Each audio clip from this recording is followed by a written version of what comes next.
Good morning students.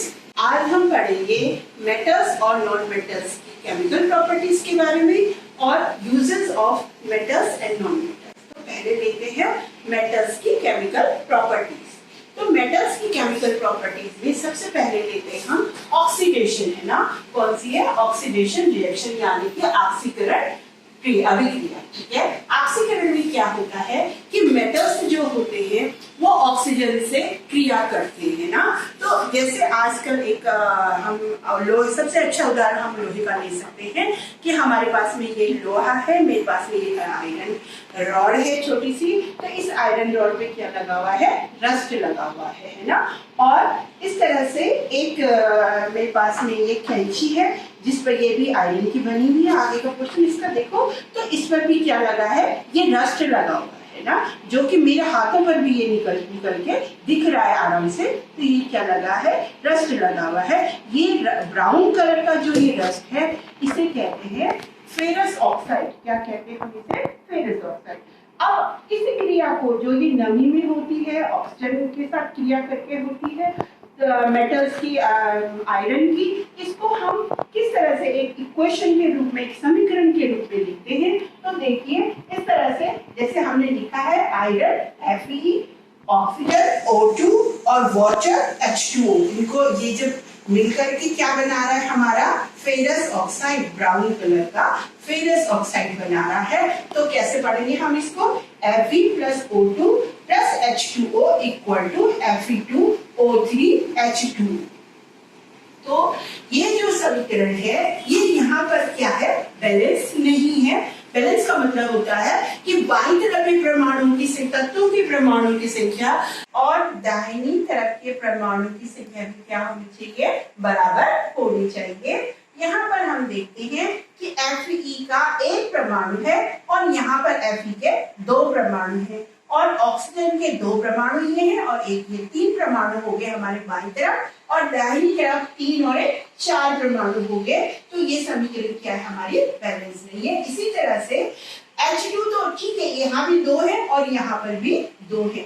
अब हमको क्या करना है? आयरन और ऑक्सीजन के जो परमाणु की संख्या है वो बैलेंस करनी है, दाईं तरफ और बाईं तरफ दोनों तरफ। तो इस तरह से हमने इसको, अगर हम 4Fe ले लेते हैं प्लस 3O2 प्लस 2H2O, तो इक्वल टू हमारा क्या बनता है? 2Fe2O3H2O। इस तरह से हमने इस समीकरण को बैलेंस किया है। समीकरण बैलेंस करना हम आगे की कक्षाओं में और अच्छे से पढ़ेंगे।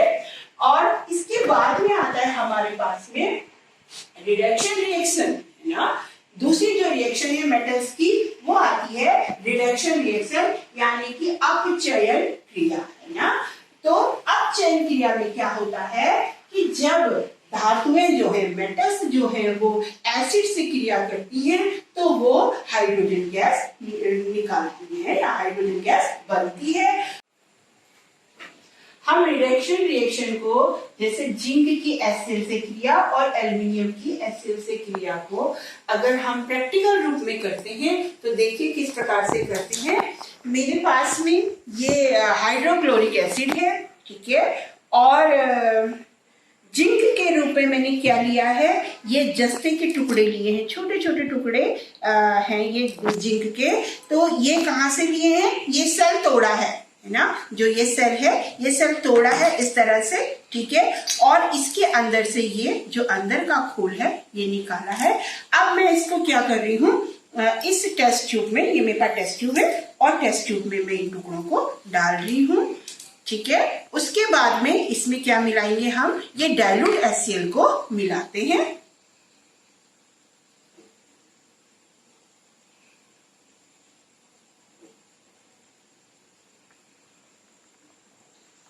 ठीक है। और इसके मुंह पर मैं क्या कर देती हूँ? एक गुब्बारा में बांध रही हूँ कि जो ये रिएक्शन होगी, इसकी जो गैस निकली, गैस बनेगी, वो गैस क्या होगी? हमारी इस गुब्बारे के अंदर कलेक्ट हो जाएगी, ठीक है।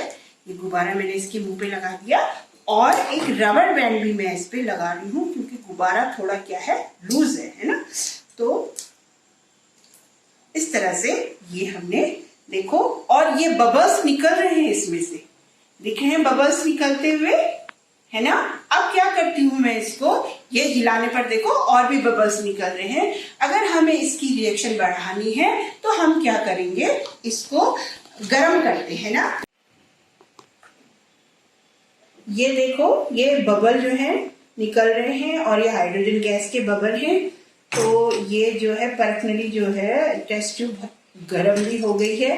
इसके लिए मैं इस पे क्या लगा रही हूँ, ये टेस्ट ट्यूब होल्डर लगा रही हूँ, है ना। और ये गुब्बारा जो है फूल गया है, ठीक है। तो फूला क्यों है ये, कि ये जो गैस है, ये गैस क्या हो रही है, इसके अंदर जमा हो रही है, ठीक है। अब हम इसको, इसका जो गुब्बारा है इसको हम हटा करके देखते हैं। अगर मैं ये गुब्बारा जो है जलती हुई कैंडल के आगे लाती हूँ तो देखो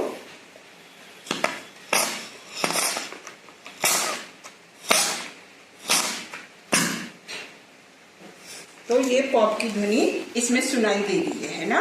तो ये कौन सी गैस है, हाइड्रोजन गैस है। अब हम एक दूसरा प्रैक्टिकल करेंगे। अब हम क्या करेंगे, अब हम दूसरी रिएक्शन करते हैं एल्युमिनियम से हाइड्रोक्लोरिक एसिड की रिएक्शन। तो इसके लिए क्या किया हुआ है, ये हमारे पास में जो है एल्युमिनियम फॉइल पेपर है। तो इसके अंदर डाल देती हूँ मैं टेस्ट ट्यूब के अंदर। देखो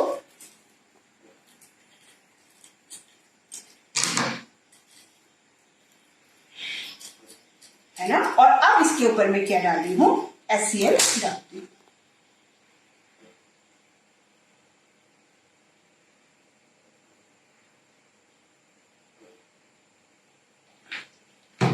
और इसके ऊपर भी एक गुब्बारा हम लगा देते हैं।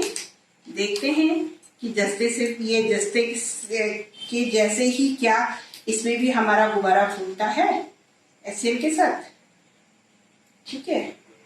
और इसमें बबल्स तो दिख रहे हैं पर अभी थोड़े कम हैं, इसलिए हम इसको क्या करेंगे, मैं इसको टेस्ट ट्यूब कैचर से पकड़ करके और इसको थोड़ा गर्म करूंगी। तो देखो अब इसकी रिएक्शन देखो, रिएक्शन क्या होगी, गर्म करने से रिएक्शन जो है बढ़ जाएगी और ये हमारा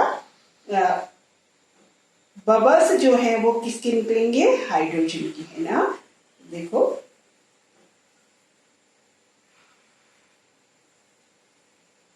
ये निकलने लगे बबल्स, है ना, हाइड्रोजन के, बहुत तेजी से निकल रहे हैं, ठीक है। और ये हमारे पास में आगे गुब्बारा लगा हुआ है। देखते हैं गैस कहाँ जाती है। गैस जो है देखो, गुब्बारा जो है हमारा, ये देखो फूलने लग गया, है ना। इसका मतलब हाइड्रोजन गैस इसके अंदर भरने लगी है ना। ये देखो बहुत तेजी से इसकी रिएक्शन हो रही है ना। ये पूरा देखो, पूरा टेस्ट ट्यूब जो है वो गैस से भर गया है। कौन सी गैस है ये, हाइड्रोजन गैस है। और बलून देखो कितना फूल गया है ना। इसके अंदर कौन सी गैस आ गई है, हाइड्रोजन गैस आ गई, ठीक है। अब हम इस हाइड्रोजन गैस को क्या करते हैं, इस मोमबत्ती के आगे मैं लेकर के आती हूँ। तो देखते हैं क्या होता है। ये मैंने बलून हटा दिया है टेस्ट ट्यूब से, थोड़ा सावधानी से इसको करना है। और जब मैं इसको ये जलती हुई कैंडल के आगे लाती हूँ तो देखो पॉप की ध्वनि आ रही है ना। ये देखो, ये देखिए कौन सी गैस है ये, हाइड्रोजन गैस। अब पढ़ते हैं हम chemical properties of non metals, है ना। तो नॉन मेटल्स में भी पहली जो रिएक्शन है वो है ऑक्सीडेशन, यानी ऑक्सीकरण अभिक्रिया जो है। तो क्या होता है कि non metals react with oxygen to form oxides, है ना। नॉन मेटल्स जो है वो ऑक्सीजन के साथ क्रिया करके क्या बनाते हैं, ऑक्साइड बनाते हैं। जैसे सल्फर है और ऑक्सीजन मिलकर के क्या बना रहा है, सल्फर डाइऑक्साइड बना रहा है। इसी तरह से कार्बन और ऑक्सीजन मिलकर के क्या बनाते हैं, कार्बन डाइऑक्साइड बनाते हैं। तो ये जो भी जितने भी नॉन मेटल्स होते हैं वो ऑक्सीजन के साथ में क्रिया करके क्या बनाते हैं, उनके ऑक्साइड बनाते हैं, ठीक है। अब आता है हमारे पास में रिएक्शन विद वाटर, है ना। तो non metals do not react with water though they may be very reactive in air. Non metals जो होते हैं वो वाटर के साथ जो है वो अभिक्रिया नहीं करते हैं, परंतु हवा में वो बहुत अधिक क्रियाशील होते हैं। तो some non-metals such as phosphorus react with air. It catches fire if exposed to air. So phosphorus is stored in water. कुछ non-metals जो होते हैं वो जैसे phosphorus है ना, वो हवा में क्या करता है, आग पकड़ लेता है, ठीक है। तो इसीलिए फॉस्फोरस को किस में रखा जाता है, पानी में रखा जाता है। तो जो नॉन मेटल्स होते हैं वो पानी के साथ क्रिया नहीं करते, परंतु हवा में वो बहुत अधिक क्रियाशील होते हैं। तो ये नॉन मेटल्स की केमिकल प्रॉपर्टीज है। अब आते हैं हम यूजेस ऑफ मेटल्स के, है ना, मेटल्स के बारे में। तो जो मेटल्स हमारे लिए बहुत उपयोगी होते हैं, जैसे है आयरन है, सोडियम है, कैल्शियम है, ये क्या होता है हमारी बॉडी पार्ट के लिए बहुत जरूरी होता है। और मेटल्स से हमारे जो दैनिक जीवन की बहुत सारी वस्तुएं, जैसे ऑटोमोबाइल्स में, मशीनरी में, है ना, और हमारे घरों में या यूटेंसिल्स में हमारे बहुत मेटल्स जो है वो उपयोग किए जाते हैं। तो ये हमारे मेटल्स के कुछ यूजेस थे। अब आते हैं हम नॉन मेटल्स के यूजेस के बारे में। तो जो नॉन मेटल्स होते हैं, non metals are widely used in our daily life, है ना, हमारे दैनिक जीवन में बहुत ज्यादा उपयोग होते हैं नॉन मेटल्स। जैसे हम सांस भी लेते हैं, रेस्पिरेशन करते हैं, तो हमें ऑक्सीजन की जरूरत होती है। और जो प्लांट्स होते हैं वो क्या करते हैं, कार्बन का ऑक्साइड यानी कि कार्बन डाइऑक्साइड को लेते हैं फोटोसिंथेसिस के लिए, है ना। और फास्फोरस जो होता है वो बहुत जरूरी होता है हमारी बोन्स के लिए, ठीक है। और इसी प्रकार से आयोडीन है, सल्फर है और क्लोरीन है, ये जो नॉन मेटल्स होते हैं ये हमारे किस में यूज आते हैं, मेडिसिन में यूज आते हैं, है ना। तो ये था हमारा uses of metals and non metals. अब स्टूडेंट्स आपके लिए प्रश्न है कि क्या कारण है कि हम खट्टे पदार्थों को, जैसे नींबू का अचार है और कर्ड है, उसको हम एल्युमिनियम और कॉपर के यूटेंसिल्स में नहीं रखते हैं, है ना, कॉपर इनके बर्तनों में नहीं रखते हैं।